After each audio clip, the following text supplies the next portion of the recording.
Oh my freaking God. I did not think this would happen.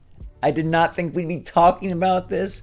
I didn't know that we would ever have to address this, but I got a haircut. It's been 9 weeks, a long, long time. That hair, it was ready to come off and grow wings and fly away, grow up, and no. What's really going on here is actually far more remarkable because Nintendo just did something that I find, I don't know if it's crazy or if it's greedy or if it's a bit of both, but there's a Nintendo Direct tomorrow, and we know that they're going to be talking Zelda Tears of the Kingdom. Well, let me show you what Nintendo just did, and I want your instant reactions in the comments down below because this is wild, okay? This is absolutely wild.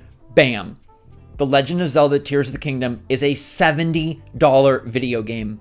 The page on the eShop website just went up with a new $70 price point, and I'm sure this will be addressed tomorrow as we find out more about the game and learn about when we get to do whatever we get to do because we don't know a ton about the game, but now we know that it's $70. $70 has been the new price point for PlayStation 5 and Xbox Series X titles that feel like they're worth a bit more, or at least the publishers feel like they're worth more. Now, I say this with enthusiasm because I'm stunned.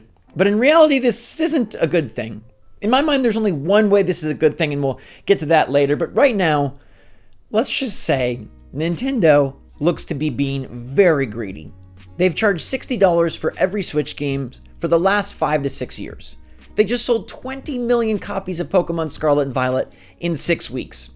And apparently, being the third best-selling console of all time, the second best in Nintendo history, 122 million units, and oodles of games, nearing 1 billion units of software sold total, that ain't enough for the big N. Forget the fact that they have a movie that's about to drain the box office of so much extra cash flow, and a theme park that has to be raking it in and will continue to do so for decades to come. Nintendo feels like they need $70 of your money for the latest Zelda game, and I think it's a bit insane. What's their reason? Because the justification on the PlayStation and Xbox front was, hey, better system, better power, insane graphics, higher budgets. We gotta pass some of the cost on to consumers. What's the Switch excuse? Inflation? I mean, yes, that's a real thing, but every other Nintendo Switch game is $60. Is Zelda that premium of a title that it deserves it? Well, probably. It's hard to argue because wouldn't you pay any price for Zelda? If they said, hey, Tears of the Kingdom has taken us forever, 6 years almost, 5.5 years, and it's $100. Tell me you wouldn't find a way to afford that. Tell me you wouldn't play it.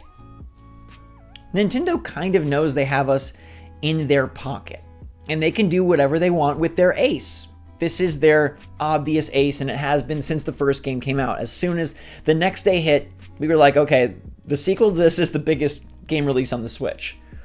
But I do wonder if there's more to this. And here is my sort of best case pie in the sky scenario of how this could be really cool. Maybe Nintendo is charging $70 because there is a reason. Maybe $70 is actually because this game is on more powerful hardware. Would it be that crazy for Nintendo to release a new piece of hardware, a more powerful Switch, the coveted, forever rumored Nintendo Switch Pro, alongside Tears of the Kingdom? It wouldn't be. If they were going to do it for any game, this is the game they'd do it for. And despite hearing over and over that it's not coming this year, nope, Nintendo did up the projections for their console hardware sales. And we sit here wondering why.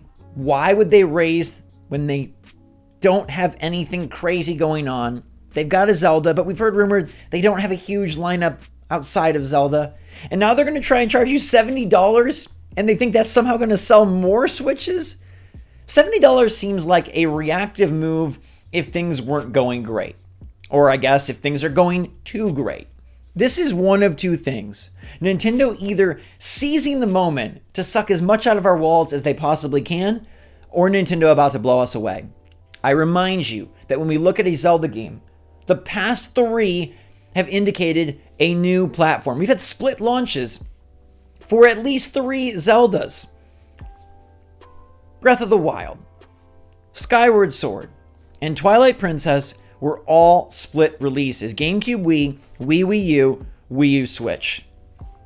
Are you telling me that this game, that has a longer development than those, may not have the exact same scenario? I've said it's likely for a while, and maybe I've lowered my projections because so many other sources seem to say, But we do know, according to Nintendo, that the chip shortage is all but over. They're ready to go, and maybe they're really ready to go.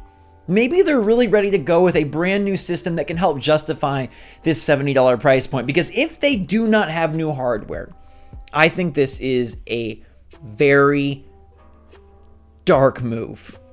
I think this is Nintendo saying, you know what? We can do whatever we want, and the Switch success has gone to our head. Do you remember when the Wii success went to Nintendo's head? What did they do next? The Wii U.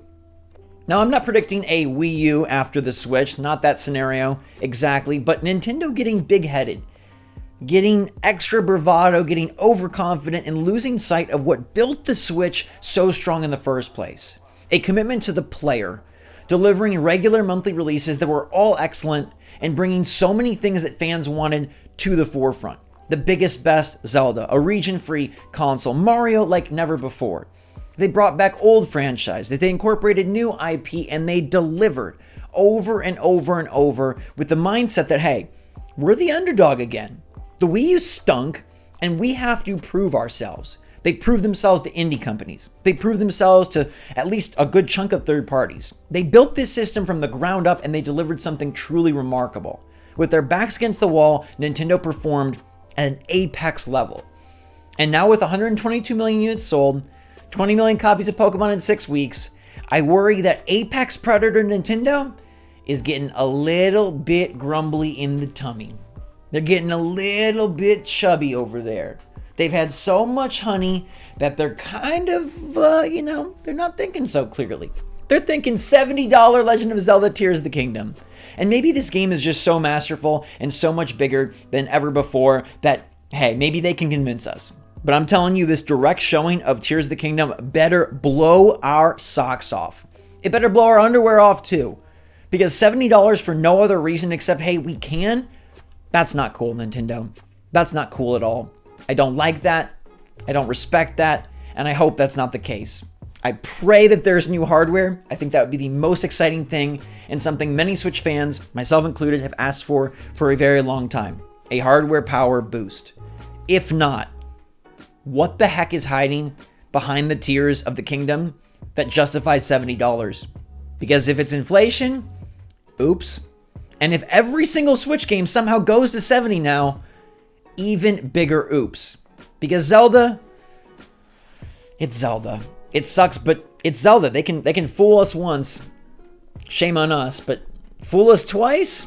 Fool us 3 times? If all of a sudden Kirby's 70, Zelda's 70, what are they going to do? They're going to come out and say development costs have increased, inflation is really biting us in the butt, and even though we sell so many and we just bragged about it in our investor call, we're running low on cash. We know that's not true.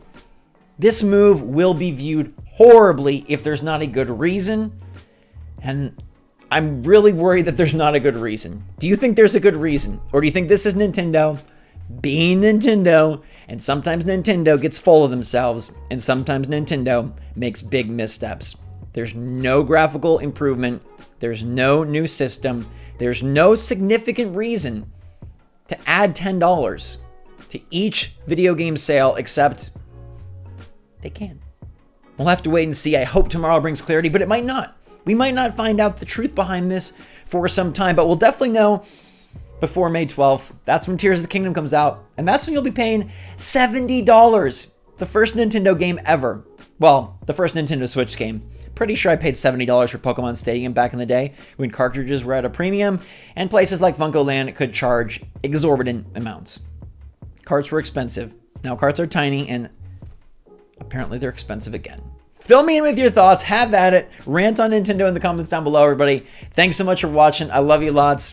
I'm so excited for Zelda. This does not take away for any enthusiasm I have for Tears of the Kingdom. I think that's going to be the biggest release of the year on any system, even if Nintendo doesn't have a new system. But this is a weird, uncharted territory because It went over okay on the other systems. There was some pushback, but it went over okay. A, because Xbox has Game Pass, which just gets you everything at such a great discount, free. And B, PS5 is so graphically beautiful. It's like, okay, it makes sense that the budgets and the art teams and everything is so much more involved and so much more expensive. I don't know what Nintendo's reasons are going to be. I don't know if they're going to tell us. Hopefully someone asks them soon, because this is bonkers. 7-0 for Zelda. Till next time, stay safe, stay healthy, stay happy, stay positive out there. Love you lots. SwitchForce out.